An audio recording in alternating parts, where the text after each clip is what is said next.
جو حضرات پیچھے سے آگے تشریف لے آئے، کافی جگہ موجود ہے، سنتیں پڑھنے والے حضرات سائڈ پر ایک طرف ہو کر سنتیں پڑھیں۔ السلام علیکم ورحمۃ اللہ وبرکاتہ۔ الحمدللہ وکفیٰ وسلام علی عبادہ الذین اصطفیٰ، اما بعد فاعوذ باللہ من الشیطان الرجیم، بسم اللہ الرحمن الرحیم، وَإِنَّكَ لَعَلَىٰ خُلُقٍ عَظِيمٍ، صدق اللہ العظیم وصدق رسولہ النبی الامین الکریم، نحن علی ذلک لمن الشاہدین والشاکرین والحمد للہ رب العالمین۔ محترم حضرات، قرآن مجید و فرقان حمید کی ایک مشہور و معروف آیت کریمہ کو تلاوت کرنے کا شرف حاصل کیا ہے۔ آئیے کچھ عرض کرنے سے قبل ساری کائنات کے آقا و مولا حضور احمد مجتبی محمد صلی اللہ تعالی علیہ وسلم کی بارگاہ بے کس پناہ میں درود پاک کا نذرانہ پیش کرو اور پڑھے اللہم صلی علی سیدنا و مولانا محمد وسلم، سلام و سلام علیکہ یا سیدی یا رسول اللہ صلی اللہ تعالی علیہ وسلم۔ ارشاد باری تعالیٰ ہوا وَإِنَّكَ لَعَلَىٰ خُلُقٍ عَظِيمٍ، اور بے شک اے محبوب، اے پیارے، آپ اخلاق کے اعلیٰ درجے پر فائز ہیں، عظیم الشان اخلاق پر قائم ہیں۔ ہم اچھا ہونے کے لیے، عظیم کہلانے کے لیے اچھے اخلاق کے محتاج ہیں۔ مثلا ہمارے اندر شرافت ہوگی، صداقت ہوگی، دیانت ہوگی، امانت داری ہوگی، لوگ ہمیں اچھا کہیں، عظیم کہیں۔ اس کے مقابلے میں جھوٹ ہوگا، وعدہ خلافی ہوگی، خیانت ہوگی، تو کوئی اچھا نہیں کہے۔ تو ہر بندہ عظیم ہونے کے لیے اچھے اخلاق کا محتاج ہے، لیکن پیارے مصطفیٰ کی شان دیکھیے، رب فرماتا ہے وَإِنَّكَ لَعَلَىٰ خُلُقٍ عَظِيمٍ، کہ اے پیارے، ہر ایک عظیم کہلانے کے لیے اچھے اخلاق کا محتاج ہے، لیکن خلق اخلاق خود عظیم ہونے کے لیے تیرا محتاج ہے۔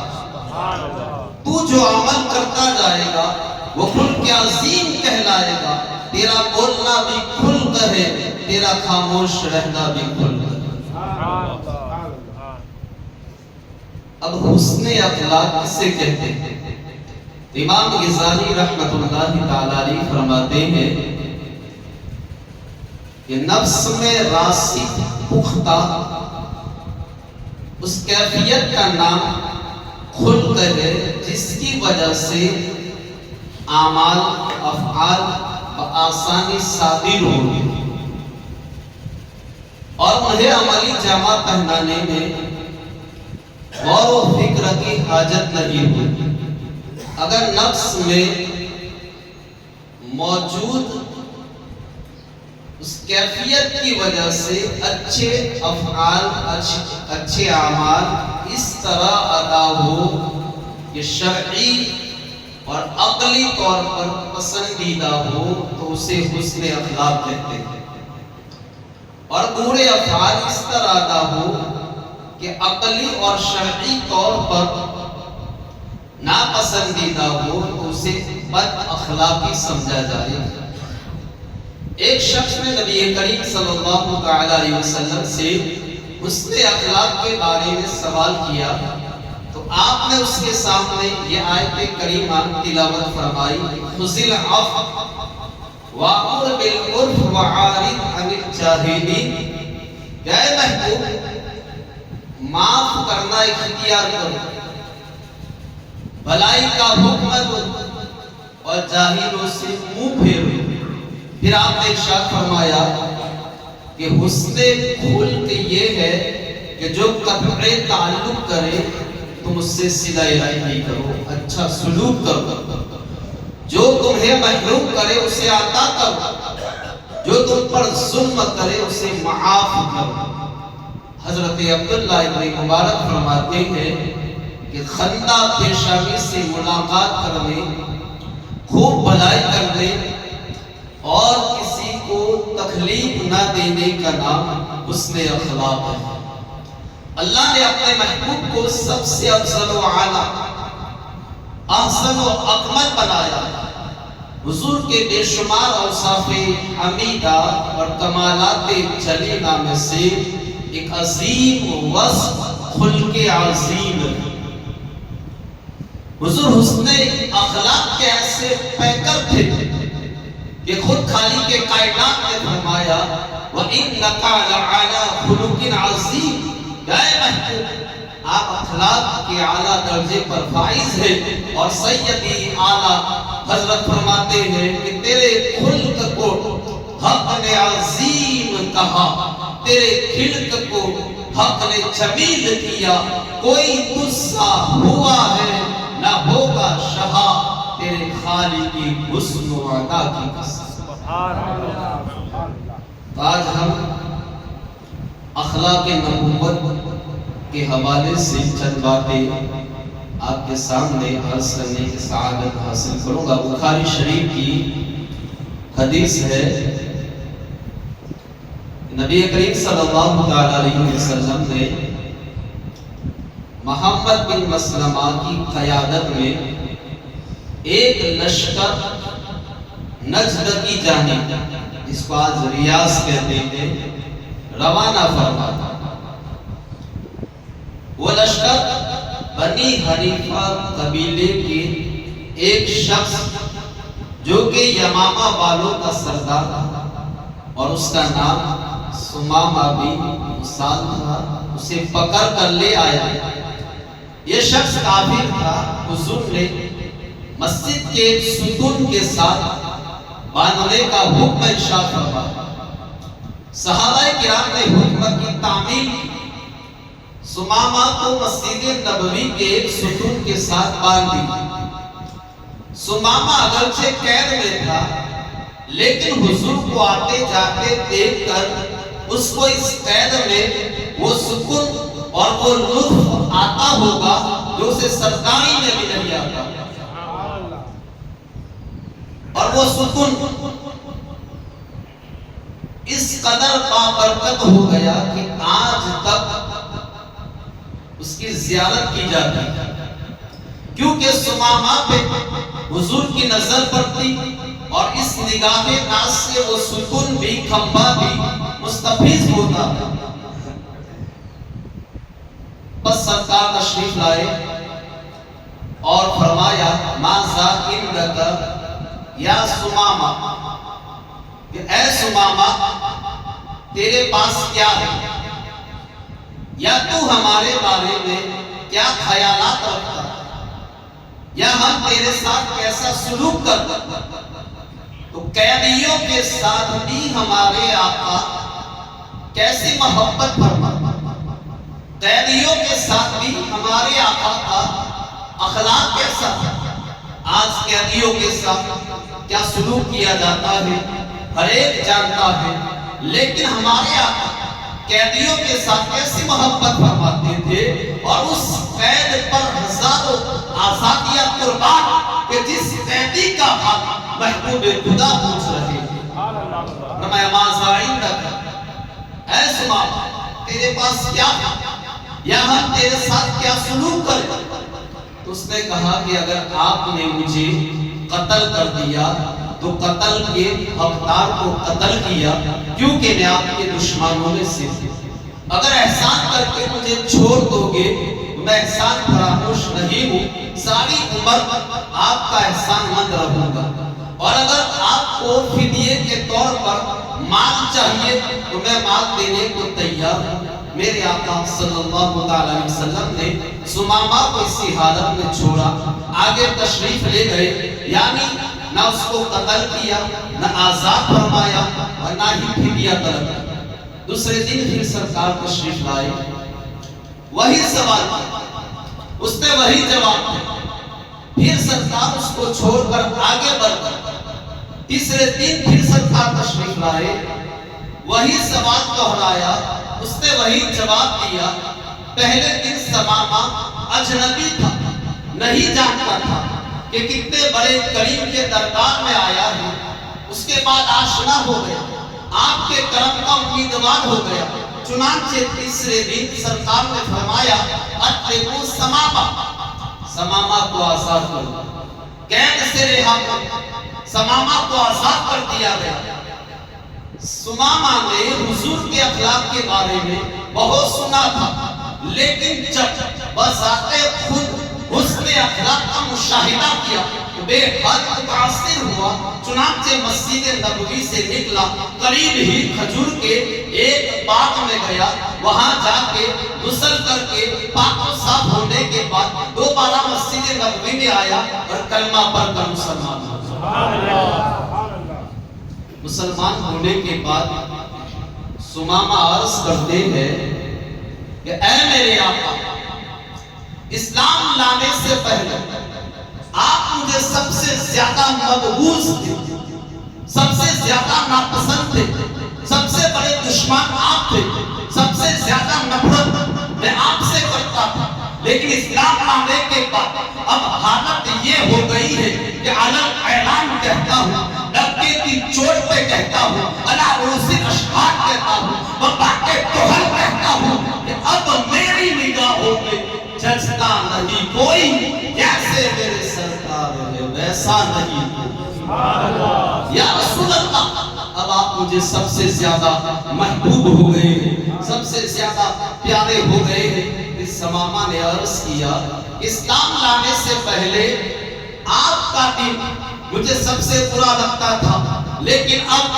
تمام دینوں سے زیادہ محبوب ہے۔ اسلام لانے سے پہلے آپ کا شہر مدینہ سب سے برا لگتا تھا، لیکن اب تمام شہروں سے زیادہ مجھے محبوب ہے۔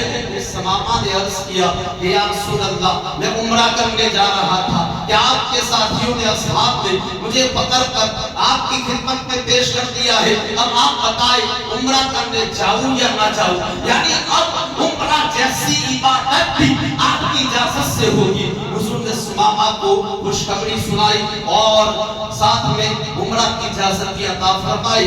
خوشخبری اس بات کی سنائی تو مرکات شرح مشکات میں ہے، اسلام قبول کرنے پر کفر سمیت پچھلے تمام گناہ کے معاف ہو جانے کی خوشخبری سنائی۔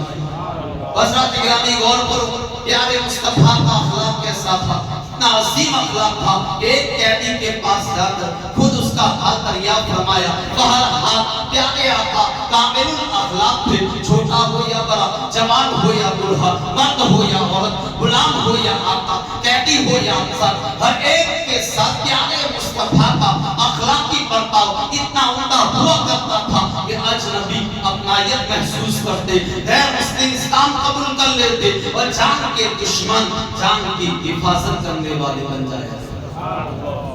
رحمت کونین صلی اللہ علیہ وسلم کے یہ کریمانہ اخلاق ہر مسلمان کو اپنانا چاہیے، لیکن بدقسمتی سے آج ہمارا حال یہ ہے کہ اجنبی لوگوں کے ساتھ حسن اخلاق سے پیش آنا تو دور کی بات ہے، ہم اپنے گھر والوں کے ساتھ، رشتہ داروں کے ساتھ، پڑوسیوں کے ساتھ ایسا ناروا سلوک کرتے ہیں کہ الامان والحفیظ۔ سیرت مصطفیٰ سے ہمیں یہ درس ملتا ہے کہ ہر ایک کے ساتھ ہمارا رویہ بالخصوص گھر والوں کے ساتھ، رشتہ داروں کے ساتھ ایسا ہونا چاہیے، بالکل اچھا ہونا چاہیے۔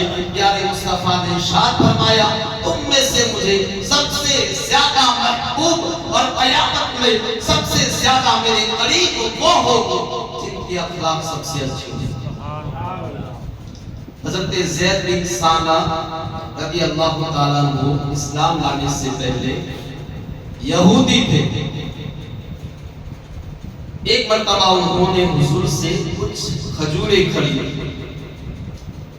کھجور دینے کی مدت میں ابھی 2 یا 3 دن باقی تھی کہ انہوں نے مسجد میں حضور کا دامن یا چادر پکڑ تیز نظروں سے آپ کی طرف دیکھتے ہوئے یوں کہا کہ اے محمد، عبد المطلب کی ساری اولاد کا یہی طریقہ ہے کہ تم لوگوں کے حقوق ادا کرنے میں تاخیر کرتے ہو.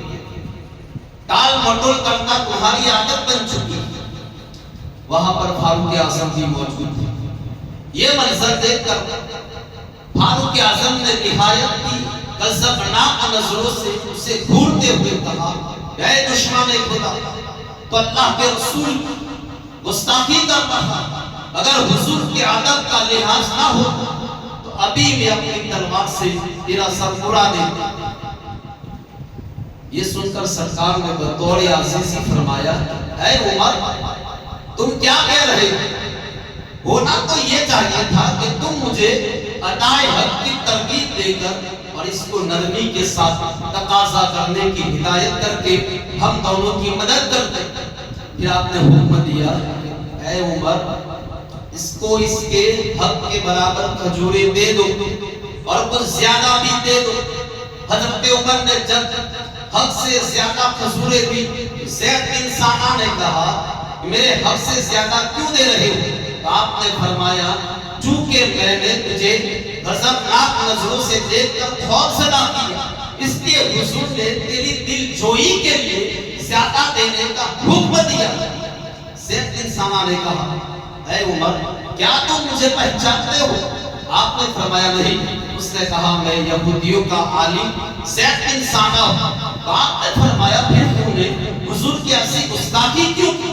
اس نے کہا کہ دراصل بات یہ ہے کہ میں تورات کا عالم ہوں. میں نے تورات میں پڑھا ہے، کتابوں میں پڑھا ہے، جو نشانیاں آخری نبی کی تورات میں پڑھی تھی وہ ساری میں نے دیکھ لی ہے، پہچان لی ہے. صرف 2 نشانیوں کے بارے میں امتحان کرنا باقی رہ گیا تھا، اور وہ یہ ہے کہ ان کی قوت برداشت ان کے غضب اور غصے پر غالب رہے گی. اور دوسری نشانی یہ ہے کہ ان کے ساتھ جس قدر جہالت کا برتاؤ کیا جائے گا ان کا صبر و تحمل بڑھتا جائے گا. چنانچہ میں نے دونوں نشانیوں کو دیکھ لیا ہے. اے پر گواہ ہو جاؤ، میں اللہ کے اب ہونے پر، اسلام کے دین ہونے پر اور محمد مصطفیٰ کے نبی ہونے پر ایمان لاؤ.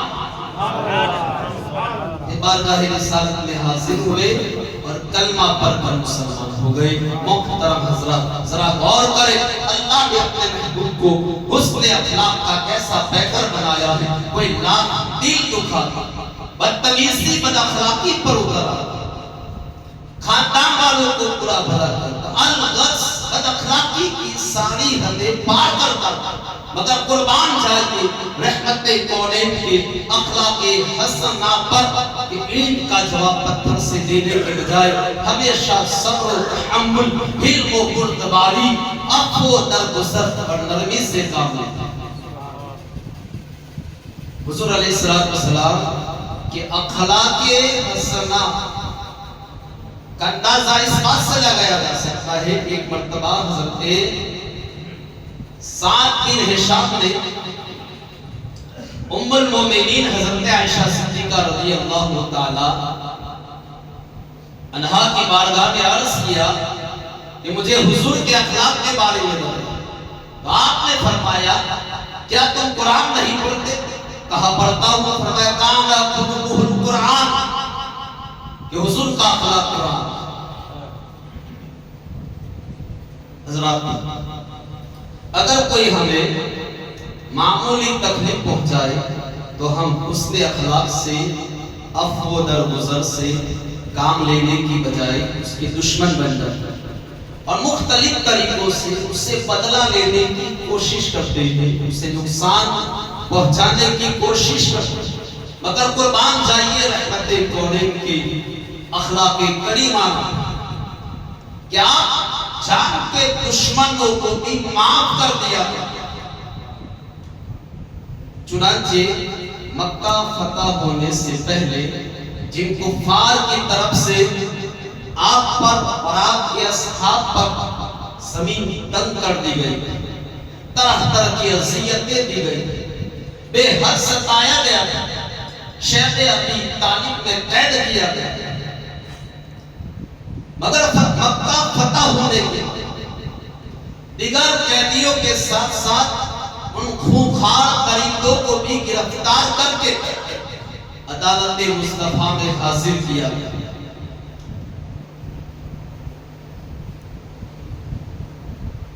بارگاہ مصطفیٰ میں پیش کیا گیا۔ کوئی اور دنیا کی شہنشاہ ہوتا، کوئی اور حاکم ہوتا، فاتح ہوتا تو شاید ان کے لیے سخت سے سخت سزائے تجویز کرتا، خون کا بدلہ لیتا، انتقام لیتا، مگر شہنشاہ قوم و مقام صلی اللہ علیہ وسلم نے ان کے ساتھ کیا سلوک کیا، کیا معاملہ فرمایا، آئیے سنتے ہیں اور ایمان تازہ کرتے ہیں، اور ہم بھی اپنے اندر اس میں اخلاق کو پیدا کرنے کی کوشش کرتے ہیں۔ محترم حضرات، جب مکہ فتح ہوا، غور سے سنیے، تاریخ کا عظیم باب، مکہ فتح ہو گیا، سرکار نے دربار عام منعقد فرمایا جس میں مسلمانوں کے علاوہ ہزاروں دشمنان اسلام کا ایک زبردست ہجوم تھا۔ اس شہنشاہی خطبے میں پیارے آقا نے صرف اہل مکہ سے نہیں بلکہ تمام لوگوں سے عام خطاب فرمایا۔ خطاب کے بعد حضور نے اس ہزاروں کے مجمع میں ایک گہری نگاہ ڈالی تو دیکھا کہ سر جھکائے نگاہیں نیچی کیے ہوئے لرزا و ترسا سرداران قریش کھڑے، قریش کے سردار کھڑے، ان ظالم و جفاکاروں میں وہ لوگ بھی تھے جنہوں نے آپ پر پتھر برسائے تھے، وہ لوگ بھی تھے جنہوں نے آپ کے راستے میں کانٹے بچھائے تھے، وہ لوگ بھی تھے جو آپ پر قاتلانہ حملہ کر چکے تھے، وہ لوگ بھی تھے جو آپ کے دندان مبارک کے کچھ حصے کو شہید اور چہرے انور کو لہو لہان کر چکے تھے۔ ان ظالموں میں وہ لوگ بھی تھے جنہوں نے آپ کے گلے میں چادر کا پھٹا ڈال کر آپ کا گلا گھونٹا تھا۔ ان میں وہ لوگ بھی تھے جنہوں نے اپنی بہتان تراشیوں، الزام تراشیوں اور شرمناک گالیوں سے معاذاللہ آپ کے قلب اطہر کو زخمی کیا تھا۔ ان ظالموں میں وہ جفاکار بھی تھے جن کے جارحانہ حملوں سے اور یلغار سے بار بار مدینہ منورہ کے در و دیوار ہل چکے تھے۔ پیارے آقا کے پیارے چچا امیر حمزہ کے قاتل، ان کی ناک کان کاٹنے والے، ان کی آنکھیں پھوڑنے والے، ان کا کلیجہ چبانے والے مجمع میں موجود ہیں۔ وہ ستمگر بھی تھے جنہوں نے شرع نبوت کے پرواتوں حضرت بلال، سہیل، عمار، حضرت خبیب، حضرت خباب، حضرت زید بن دسنا وغیرہ کو رسیوں سے باندھ کر کوڑے مار کر جلتی ہوئی ریتوں پر لٹایا تھا۔ کسی کو دہتے ہوئے انگاروں پر سلایا تھا، کسی کو چٹائیوں میں لپیٹ کر ناکوں میں دھوئے دیے تھے۔ آج یہ سب کے سب مجرم بن کر حضور کے سامنے کھڑے کانپ رہے۔ درود پاک پڑھیے، اللہم صلی علی مولانا محمد و آلہ وسلم، صلاۃ و سلام علیکہ یا سیدی یا رسول اللہ صلی اللہ علیہ وسلم۔ حضرات گرامی، ہمارے آقا صلی اللہ علیہ وسلم کے اخلاق حسنہ کا کیا کہنا ہے، جن کے حسن اخلاق کے بارے میں خود رب نے فرمایا انک لعلی خلق عظیم۔ محترم حضرات، توجہ میری طرف رکھیں، میں عرض کر رہا تھا جب مکہ فتح ہوا تو سامنے سرداران قریش کھڑے ہیں، ان میں وہ ظالم بھی تھے جنہوں نے آپ پر پتھر برسائے تھے، وہ ظالم بھی تھے جنہوں نے آپ کے راستے میں کانٹے بچھائے تھے، وہ ظالم بھی تھے جنہوں نے آپ کے دندان کے کچھ حصے کو شہید کیا تھا، وہ جفاکار بھی تھے جنہوں نے آپ کے چہرے انور کو زخمی کیا تھا، وہ ظالم بھی تھے جنہوں نے امیر حمزہ کو شہید کیا تھا، آپ کے ناک کان کاٹے تھے، آپ کے جگر کو چبایا تھا، وہ ظالم بھی تھے جنہوں نے حضرت بلال کو ستایا تھا، عمار کو ستایا تھا، حضرت خبیب اور خباب اور زید بن دستہ کو ستایا تھا۔ آج یہ سب کے سب مجرم بنے کھڑے کام اور سوچ رہے تھے کہ شاید آج ہماری لاشوں کو کتوں سے نچوا کر ہماری کوٹیاں کبوں اور کتوں کو کھلا دی جائے، ہمارے بچے کو خاک و خون میں تڑپا کر ہماری نسلوں کو نیست و نابود کر دیا جائے، ہماری بستی اور گھروں کو تباہ و برباد کر کے تہس نہس کر دیا۔ ان مجرموں کے سینوں میں خوف اور ہراس کا ایک طوفان اٹھ رہا تھا، دہشت اور ڈر سے ان کے بدن کانپ رہے تھے، دل دھڑک رہے تھے، کلیجے منہ کو آ گئے۔ اس مایوسی اور ناامید کی پر خطر فضا میں یک رحمت عالم ان کی طرف متوجہ ہوئے اور ان مجرموں سے پوچھا کہ بتاؤ آج میں تمہارے ساتھ کیا سلوک کرنے والا ہوں، آج میں تمہارے ساتھ کیا معاملہ کرنے والا ہوں۔ اس خوفناک سوال سے مجرم کانپ اٹھے، لیکن حضور کے پیغمبرانہ تیور کو دیکھ کر سب نے بیک زباں ہو کر کہا کہ آپ کریم ابن کریم، آپ کرم والے رحم والے ہیں۔ اب سب کی للچائی ہوئی نظریں جمال نبوت کا منہ تک رہی تھی، سب کے کان شہنشاہ نبوت کے فیصلہ کن جواب سننے کے منتظر تھے۔ ایک دم پھاتے ہیں مکہ، رحمت کائنات صلی اللہ علیہ وسلم نے اپنے کریمانہ اور مشفقانہ لہجے میں فرمایا لا تثریب علیکم اليوم فاذهبوا انتم الطلقاء، اے لوگوں آج تم پر کوئی الزام نہیں، جاؤ تم سب کے سب آزاد ہو، تم سب کے سب آزاد ہو۔ محترم حضرات، آپ نے دیکھا ہوگا فاتح کبھی مفتو کو بخشتا نہیں ہے، جب بھی کوئی شہر کسی پر قبضہ کرتا ہے، جب بھی کوئی لشکر کسی شہر کو فتح کرتا ہے، وہاں کے حالات کیا ہوتے ہیں، قیدیوں کے حالات کیا ہوتے ہیں، خون کا بدلہ خون لیا جاتا ہے، قیدیوں کے ساتھ ناروا سلوک کیا جاتا ہے، ملک کے حالات کیا کیے جاتے ہیں۔ یقیناً اہل علم و دانش پر روشن ہے، لیکن آپ دیکھیے میرے آقا پر جن لوگوں نے کیسے کیسے مظالم ڈھائے تھے، کیسی کیسی اذیتیں پہنچائی تھی، کیسے کیسے مشکلوں سے گزارا تھا، کھانا پینا بند کر دیا تھا، مصطفیٰ کے جانثاروں کو ستایا تھا، لیکن آپ دیکھیے آج فتح مکہ کے دن میرے آقا نے فرمایا آج تم پر کوئی الزام نہیں ہے، تم سب کے سب آزاد ہو۔ بالکل غیر متوقع طور پر اچانک فرمان رسالت کو سن کر ان مجرموں کی آنکھیں بھرتے ندامت سے اشک بار ہو گئی اور ان کے زبانوں پر جاری ہونے والے لا الہ الا اللہ محمد رسول اللہ کے نعروں سے حرم کعبہ کے در و دیوار پر ہر طرف انوار کی بارش ہونے لگی اور ایک دم ایسا محسوس ہونے لگا کہ جہاں تاریخ تھا، ظلمت کدا تھا، بے نور تھا، کوئی پردے سے کیا نکلا، گھر گھر میں اجالا۔ اِنَّكَ لَعَلَىٰ خُلُقٍ عَظِيمٍ۔ میرے آقا اپنے جانی دشمنوں کو معاف کر دیا، مواہب دنیا میں، اور خود سرکار صرف حسن اخلاق کا برتاؤ نہیں کیا بلکہ اپنے غلاموں کو بھی حسن اخلاق کو اختیار کرنے کا حکم دیا۔ فرمایا قیامت کے دن بندہ مومن کے میزان عمل میں حسن اخلاق سے زیادہ کوئی عمل وزنی نہیں ہو۔ مواہب دنیا میں ہے کہ جب حضور کو یہ خبر ملی کہ نجد آج کا جو موجودہ ریاض ہے، وہاں کے ایک مشہور بہادر دوسر بن حارث محاربی نے مدینے پر حملہ کرنے کے لیے لشکر تیار کر لیا، تو حضور 400 صحابہ کی فوج لے کر مقابلے کے لیے روانہ ہوا۔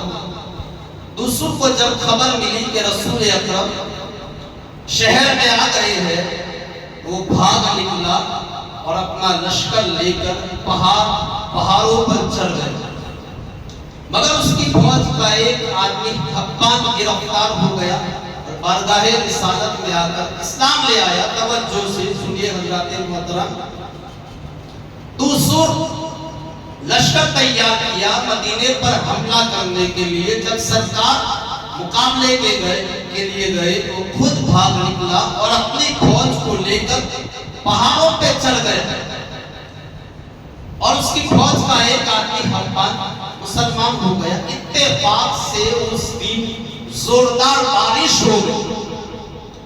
میرے آقا ایک درخت کے قریب اپنے کپڑے سکھانے لگے۔ اس سے بھی آپ یہاں ایک سیرت مصطفیٰ کا حسین سبق یہ ہے کہ خود اپنے کام کرنا یہ پیارے مصطفیٰ کی سنت۔ زوردار بارش ہوئی، حضور ایک درخت کے پاس اپنے کپڑے سکھانے لگے۔ پہاڑ کی بلندی سے کافروں نے دیکھا کہ صحابہ کرام اپنے اپنے کاموں میں مشغول ہیں اور حضور اکیلے ہیں، تو انہوں نے دوسر کو رسول پاک پر حملہ کرنے کے لیے اکسایا۔ تو دوسر یہ جملہ کہ اگر میں محمد کو قتل نہ کر سکا تو اللہ تعالیٰ مجھے قتل کر دے، معاذ اللہ، یہ جملہ کہتے ہوئے تلوار لے کر حضور کی طرف بڑھا، حتیٰ کہ آپ کے سرے اقدس پر تلوار بلند کر کے بولا کہ اے محمد، اب آپ کو ان سے کون بچائے؟ میرے آقا نے فرمایا اللہ کریم بچائے، میرا رب بچائے۔ اتنا کہنا تھا کہ جبریل امین آ گئے اور دوسر کے سینے پر ایسا گھوسا مارا کہ تلوار اس کے ہاتھ سے چھوٹ کر گر پڑی۔ سرکار نے تلوار اٹھائی اور فرمایا اب بتا تجھے مجھ سے کون بچائے، اب بتا مجھ سے تجھے کون بچائے گا؟ اس نے کہا کہ مجھے آپ سے کوئی نہیں بچا سکتا۔ حضور کو اس کی بے بسی پر رحم آ گیا اور آپ نے نہ صرف اس کا قصور معاف فرما دیا بلکہ اس کی تلوار کی اسے واپس لوٹا دی۔ دوسر آپ کے حسن اخلاق سے اس قدر متاثر ہوا کہ اسی وقت کلمہ پڑھ کر مسلمان آپ نے دیکھا میرے آقا اپنے جان کے دشمنوں کو بھی معاف کر دیا کرتے تھے۔